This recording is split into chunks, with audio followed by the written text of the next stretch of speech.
Hi, this is Kyle from Tyler, Texas. This is the Coursera course Introduction to Music Production. We're here in week 6 covering synthesis. Today I'm going to be using the vacuum synthesizer plugin in Pro Tools 10 to demonstrate usage of oscillator waveforms and frequency, filter settings, and the amplitude envelope. Vacuum has two vacuum tube oscillators, 1 and 2. So these are the oscillator section here.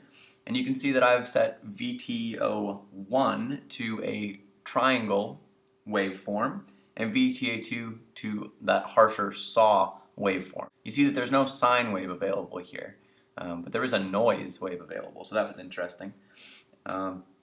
The frequency of both of these oscillators is set by using the virtual keyboard down here or by running MIDI data into this plugin, which is what I'm doing.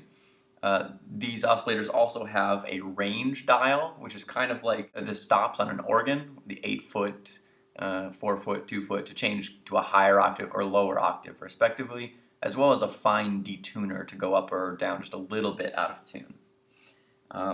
Next is a mixer section or mixer module that allows you to adjust the relative volume of each of these two oscillators. If you just want a single oscillator, just turn VTO2 all the way to 0, for example. You can see that I've actually, on this green dot, you can see that I've automated the relative volume of each of these oscillators throughout the track, and you can see that set up down here. This is the first time that I've ever gotten automation to work on a Pro Tools plugin, so I'm very excited about that. How I did that was find the parameter that I wanted to automate and hold down Control, Option, Command, and click and say Enable Automation for that parameter. You can see that I set the automation down here with oscillator 1 on the triangle getting gradually louder and oscillator 2 starting at the top and getting gradually softer. So we're going to start out with a saw wave, and it's going to sort of gradually fade into a less harsh triangle wave, which I thought was pretty cool. Next we have our filter section over here. We have both a high pass filter and a low pass filter. I've set the cutoff for the low pass filter at 65%. It runs from 0 to 100%, and that is setting the frequency above which the signal will be attenuated. I set it to 65% to make the saw wave a little bit less harsh, get rid of some of those higher frequencies, the higher partials. Slope here, which I've set to 12 decibels per octave, is how gradual the attenuation is approaching the cutoff frequency. And here the resonance is how much signal is being fed back into the filter circuit around the chosen frequency. I've set mine to 55%. There's also here the vacuum tube amplifier section that sets the output amplitude for the overall sound and helps you mix with all the other instruments.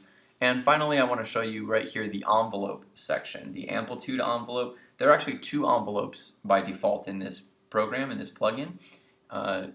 Number 1 is by default set to modulate each filter's cutoff frequency, whereas number 2 modulates the output amplitude of the instrument as a whole, affecting both of the oscillators. So I've decided to use envelope 2. I've set the attack time up just a little bit to 10 milliseconds so that the attacks are a little bit less mechanical and take a while to start. And I've automated, as you can see from this green dot, I've automated the release time to start at 1 millisecond at the beginning. You can see the automation down here. It starts at 1 millisecond, very short staccato releases, and then eventually grows up to 100 seconds, so it just really holds out at the end. So not only is it going to change from a harsh saw wave to a less harsh triangle wave, it's also going to start out very staccato and end up a lot more legato at the end, holding out. This time I'm going to play it with all of the instruments together, and you can watch that automation knobs change as it plays.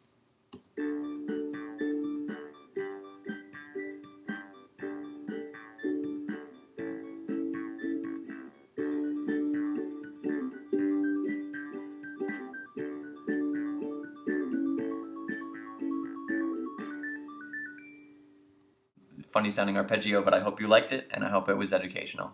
Thanks.